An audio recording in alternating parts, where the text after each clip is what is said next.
Hello, my dear students.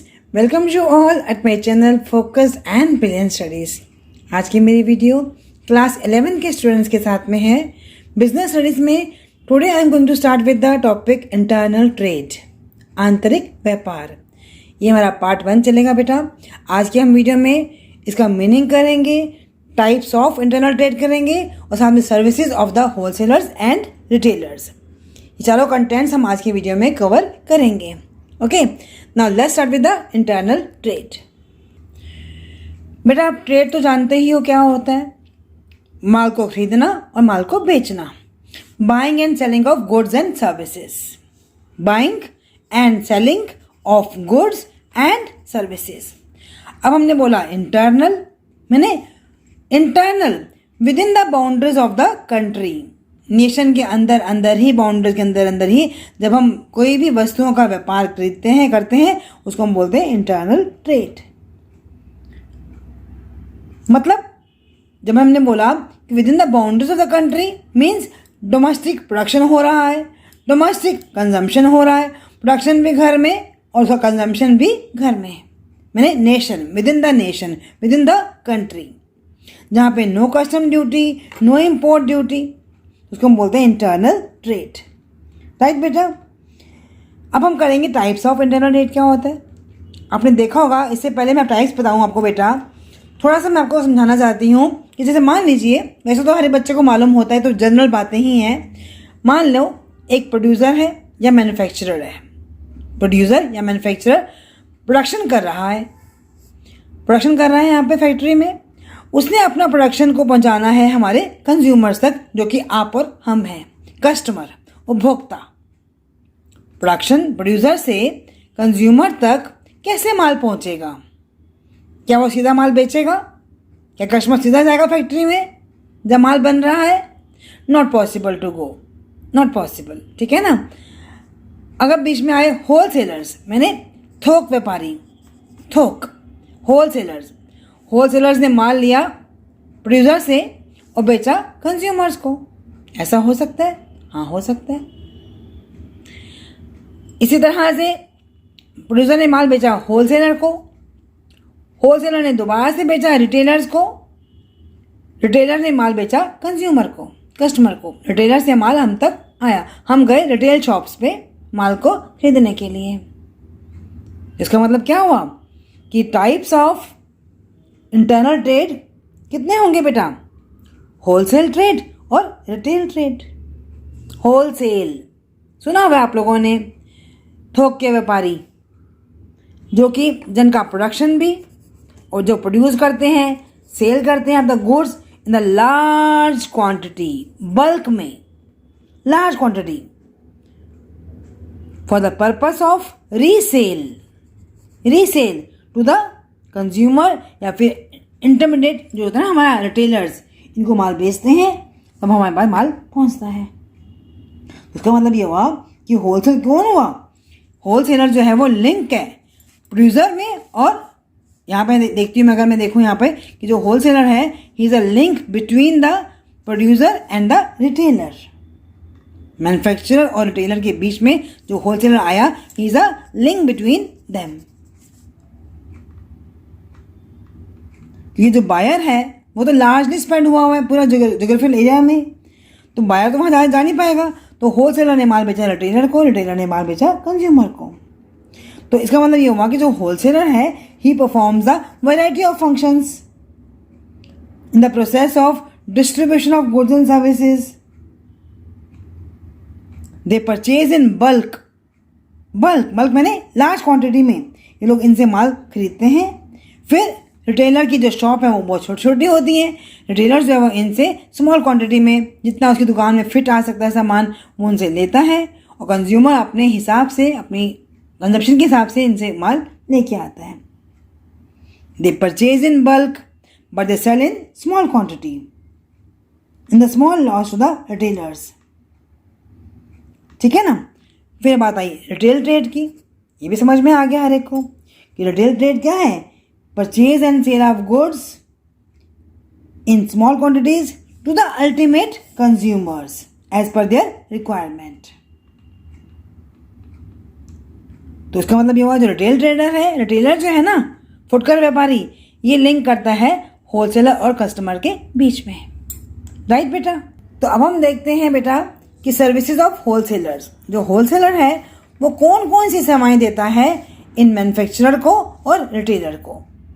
क्योंकि ये bulk में सामान ले रहा है, लार्ज क्वांटिटीज में ले रहा है प्रोड्यूसर से, तो क्या सर्विसेज दे रहा है प्रोड्यूसर को। Number 1 is the large scale production. Large scale production, तो जो होलसेलर जो है ना वो इनसे अपने ऑर्डर्स लेकर मैन्युफैक्चरर को बताता है and he produces the large scale production in the bulk quantities. Large scale जब होता है तो क्या होगा, कॉस्ट कम आ जाती है। जब प्रोडक्शन लार्ज स्केल में होता है, this is the advantage of the economics of scale, तो कॉस्ट हमारी क्या हो जाती है, रिड्यूस हो जाती है। तो होलसेलर है, जो होलसेलर है ना बेटा, तो मैन्युफैक्चरर को क्या मिला इससे, manufacturer can produce now in the large scale production कर सकता है वो। मैन्युफैक्चरर कैन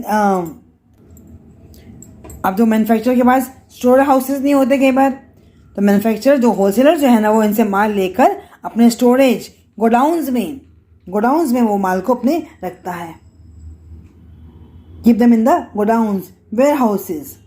तो होलसेलर ने मैन्युफैक्चरर को ये फैसिलिटी भी दी in providing the storage facilities for the finished products. ठीक है ना, ये मालूम है हर एक को कि जो स्टोरेज में क्या होता है, जिस समय हमें माल की जरूरत नहीं है, जिस समय हमें गुड्स के प्रोडक्शन तो हो चुका है पर टाइम नहीं है उसकी यूटिलिटी का, तो होलसेलर जो है ना वो रिटेलर इनको मैन्युफैक्चरर्स को टाइम यूटिलिटी भी क्रिएट करता है। होलसेलर्स मैन्युफैक्चरर्स को मार्केट के फंक्शंस के बारे में, हेल्प्स इन मार्केटिंग फंक्शंस, मैंने डिस्ट्रीब्यूशन करता है गुड्स का, मतलब इन गुड्स को लार्ज क्वांटिटी में मतलब स्प्रेड ओवर करता है पूरे द लार्ज जोग्राफिकल एरियाज में। तो जितनी भी मार्केटिंग एक्टिविटीज़ होती हैं वो प्रोड्यूसर तो कर नहीं पाता, तो उनके बिहाफ पे कौन करता है, होलसेलर करता है। फिर बियरिंग रिस्क भी उठाता है, keep the goods in the large quantity, purchase the goods, variety of the goods करता है, दे bear the variety of risk. जैसे मान लो थेफ्ट हुआ, लीकेज हुआ, पिल्फरेज हुआ, स्पॉइलेज हुआ गुड्स का, तो इन सब रिस्क से मैन्युफैक्चरर बच गया और सारे रिस्क कौन उठा रहा है, उसके बिहाफ पे wholesaler. Sometimes also wholesalers production करने के लिए मैन्युफैक्चरर को फाइनेंशियल हेल्प भी प्रोवाइड करता है बेटा, फाइनेंशियल हेल्प भी प्रोवाइड करता है, फाइनेंशियल असिस्टेंस देता है उसको। कई बार उनको कैश पेमेंट देके कि तुम अपना प्रोडक्शन करना शुरू कर दो, है ना, तो उनको कई बार ऐसी हेल्प भी एडवांस दे देता है, मनी दे देता है। बल्क में तो ऑर्डर लिया उसने तो, लेकिन पेमेंट उसने पहले उसको एडवांस में कर देते हैं, तो सो दैट द प्रोडक्शन जो है वो रुकने नहीं पाए। आल्सो प्रोवाइड देम, प्रोडक्शन जो है ताकि कॉन्टिन्यूस होता रहे। ठीक है ना, तो प्रोड्यूसिंग भी, स्टोरिंग भी, सब जो स्टोरिंग को कौन कर रहा है, होलसेलर कर रहा है उनके बिहाफ पे। तो इससे क्या होगा, they can concentrate on the production of goods. तो इस तरह से देखा आप लोगों ने बेटा, मार्केटिंग में हेल्प कर रहा है, प्रोडक्शन कंटिन्यूस हो सके, फाइनेंशियल हेल्प भी कर रहा है, उनको रिस्क से भी बचा रहा है होलसेलर्स प्रोड्यूसर्स को। तो इतनी सब फैसिलिटीज उनको, इतनी सर्विसेज उनको प्रोवाइड कर रहा है। सिर्फ इनको ही नहीं, होलसेलर तो रिटेलर्स को भी सर्विसेज दे रहा है। कैसे, क्योंकि होलसेलर ने इनसे लिया लार्ज क्वांटिटी में और इनको प्रोवाइड कर रहा है स्मॉल क्वांटिटी में। अवेलेबिलिटी ऑफ गुड्स, जो गुड्स बन चुकी हैं उनको रेडिली अवेलेबल करवा रहा है होलसेलर, राइट। और मार्केट सपोर्ट कर रहा है। कैसे, मार्केटिंग फंक्शंस करके, जितने भी होते हैं ना, एडवर्टाइजमेंट देकर, उनकी प्रमोशनल एक्टिविटीज़ करके, ताकि कस्टमर्स को भी मार्केट की जो पूरी इन्फॉर्मेशन है वो मिल जाए। तो इस तरह से होलसेलर्स रिटेलर्स को भी मार्केट सपोर्ट करता है, ताकि डिमांड, जो न्यू प्रोडक्ट्स बन के आ रहे हैं उनकी डिमांड भी राइज हो सके। रिस्क शेयर कर रहा है, तो होलसेलर ने इनसे तो माल लिया बल्क में, इनको बेचा स्मॉल क्वांटिटी में टू द रिटेलर्स। इनको मालूम है कि इनके पास स्पेस ही नहीं है रिटेलर्स के पास, तो फुटकर व्यापारी हैं जो रिटेलर्स हैं, इनके पास, उनकी तो दुकानें बहुत छोटी छोटी होती हैं, तो उनको to avoid the risk of storage, same बात, स्टोरेज, प्लिफरेज, लीकेज, है ना, डिमांड की फ्लक्चुएशन से भी उनको ये रिटेलर्स बचा लेता है। रिटेलर जो है वो अपने आप में नॉलेजेबल पर्सन है, तो रिटेलर्स को वो होलसेलर जो है अपने आप में नॉलेजेबल पर्सन है, तो he provides them specialised knowledge to the retailers. They inform the retailers about the new products, उनका यूजेज, उनकी क्वालिटी, उनकी प्राइसेस के बारे में भी इनको इन्फॉर्म करता है, राइट। उनका डिमॉन्स्ट्रेशन कैसे करना था आपको गुड्स का, उनको ये भी उनको सर्विसेज प्रोवाइड करता है। ग्रांट ऑफ क्रेडिट, मैंने जिस तरह से इसने इसको हेल्प करता है ना, फाइनेंशियल हेल्प करता है, ऐसे वो होलसेलर रिटेलर्स को भी हेल्प करता है। इनको उधार में माल बेच देता है कि आप पहले माल बेचो, जब कैश इकट्ठा होगा तो मुझे पेमेंट कर देना। तो इनको ये ग्रांट ऑफ क्रेडिट भी प्रोवाइड करता है to the regular customers, right. तो ये थी आपकी सर्विसेज बेटा, होलसेलर्स की, मैन्युफैक्चरर को और रिटेलर्स को। चलिए आगे बढ़ते हैं बेटा, सर्विसेज ऑफ रिटेलर। अब जो रिटेलर सर्विसेज देगा होलसेलर को और कंज्यूमर्स को। रिटेलर कौन है? जो कि होलसेलर से स्मॉल क्वांटिटीज़ में सामान लेकर आया और कंज्यूमर्स को बेच रहा है। तो वो मैन्युफैक्चरर या होलसेलर्स को क्या सर्विसेज देता है? पूरी मार्केट की इन्फॉर्मेशन देता है। कंज्यूमर जो डिमांड कर रहे हैं ना आज, उनकी पूरी इन्फॉर्मेशन, मार्केट में क्या डिमांड चल रही है, क्या टेस्ट चल रहा है, क्या प्रेफरेंसेस चल रही हैं कंज्यूमर्स की, उसकी इन्फॉर्मेशन वो मैन्युफैक्चरर और होलसेलर को देता है, ताकि वही माल प्रोडक्शन में आए, राइट। फिर वो प्रमोशन में हेल्प करता है टाइम टू टाइम। मैन्युफैक्चरर्स को जब हेल्प करता है वो, तो उनकी डिस्ट्रीब्यूशन में, उनकी प्रमोशनल एक्टिविटीज़ में, एडवर्टाइजमेंट में, और शॉर्ट टर्म इंसेंटिव्स देने में, डिस्काउंट देने में, है ना, फ्री गिफ्ट जो देता है ना ये मैन्युफैक्चरर या होलसेलर, ये आगे किसको प्रोवाइड करता है?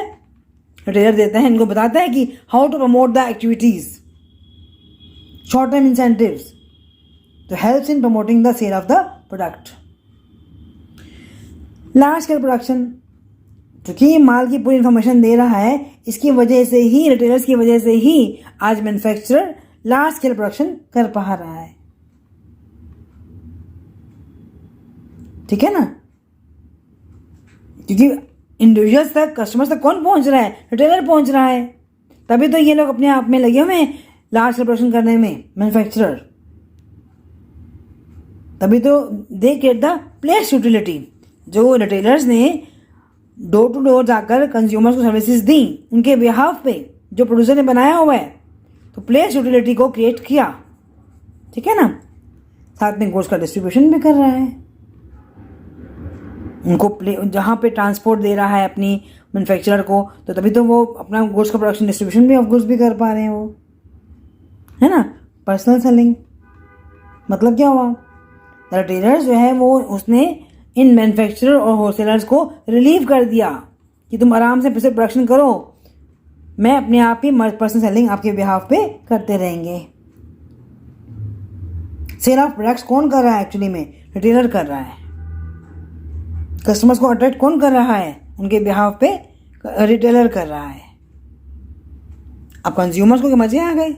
कंज्यूमर्स को तो पूरी अवेलेबिलिटी ऑफ गुड्स मिल रही हैं, रेगुलर मिल रही है, इनकी वजह से कोई शॉर्टेज नहीं हो रहा। रिटेलर ने अपने पास सामान रखा हुआ सारा, तो consumers are getting the regular availability of goods. और कोई नया प्रोडक्शन अगर हो रहा है तो उसकी इन्फॉर्मेशन भी कंज्यूमर्स को कौन दे रहा है? रिटेलर दे रहा है। New products, new techniques, new incentives, कोई भी ऐसी इन्फॉर्मेशन हो रही है, इन्फॉर्मेशन मार्केट में आ रही है, तो टुवर्ड्स द कंज्यूमर्स कौन पहुंचा रहा है? रिटेलर दे रहा है। रिटेलर की वजह से ही आज कंज्यूमर्स को एकदम से जो बाइंग है वो कन्वीनियंट हो गई है। कन्वीनियंट, उसने दुकान में सामान सजाया हुआ है, वो अपने आप चूज़ कर रहे हैं, उनके पास वाइड चॉइस है, वाइड वैरायटी मिली हुई है उनको। उसने दुकान में अपने सिर्फ एक सोप रखा हुआ है, एक शैम्पू रखा हुआ है, वाइड वैरायटी रखी हुई है। The consumers have a wider choice among all the products, variety of products हैं। साथ में रिटेलर कंज्यूमर्स को आफ्टर सेल सर्विसेज भी प्रोवाइड कर रहा है। उनका इंस्टॉलेशन का, रिपेयर का, मेंटेनेंस का भी ध्यान कौन रख रहा है? रिटेलर। कई बार तो रिटेलर कंज्यूमर्स को क्रेडिट फैसिलिटीज भी देता है, जैसे माल उधार में लेके जाओ, पेमेंट कर दो, या एक्सचेंज में भी उनकी हेल्प करता है, पसंद नहीं आया तो वापस करके जाओ। तो इस तरह से रिटेलर्स जो है वो ही provide services to the manufacturer, wholesaler and the consumer. So this was all about the internal trade बेटा। पार्ट 1 मेरा लेक्चर था, आज का वीडियो थी, जिसमें हमने मीनिंग किया, टाइप्स ऑफ इंटरनल ट्रेड किया और उनकी सर्विसेज कर ली। नेक्स्ट वीडियो में मैं इसका नेक्स्ट पार्ट 2 लेके आऊँगी बेटा। Till then we please focus on the studies. अगर सब्सक्राइब नहीं किया, लाइक नहीं किया चैनल को और याद भी हो रहा है वीडियो सुनते ही, तो please do that. Till then good bye.